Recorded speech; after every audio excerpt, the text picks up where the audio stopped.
Hi there. Welcome to this week's episode of Why Story Works, So What's Your Story? Last week we spoke about the 5 neurological responses inherent in any good story: fear, love, longing, empathy, and action. This episode focuses on the first response inherent in any good story: fear.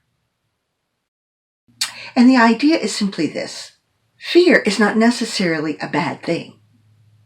When the brain releases cortisol, it triggers the amygdala to pay attention. This is important stuff. Our fears sometimes keep us safe, and other times they keep us from living the story that we'd like to live.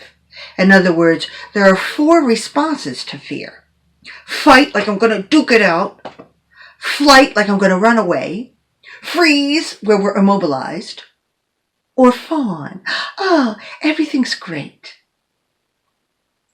So, if you know your audience is feeling a lot of fear and there is a lot of cortisol coursing through their veins, they might be in the fight, flight, freeze, or fawn mode, and they're having a hard time getting through to the other side with a story that they might want to say for themselves. I'm reminded right now of a book I'm reading by Elizabeth Gilbert called Big Magic. And in the book, Gilbert talks about how she goes on a road trip with creativity and fear. She says to fear, now, you can come along for a ride in the car, you can sit there and you can have a voice, and you are absolutely prohibited from touching the radio or making any decisions. In other words, you cannot sit in the driver's seat. So as I think about that, I'm reminded of how am I dealing with the fear that is happening in today's current business reality.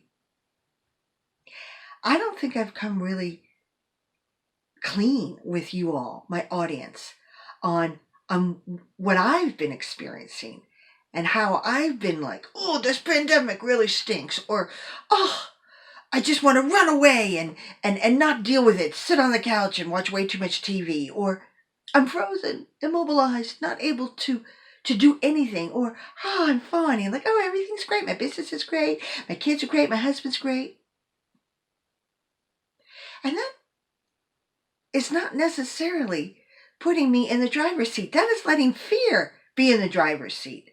And so today, I tell you this story because sometimes if you know your audience is having a fear response, maybe you pull out a story where you are real and you speak about your own experiences so that you can help your audience move through the fear and come to a spot on the other end with a story that maybe they can hang their hat on for how they themselves can deal with fear.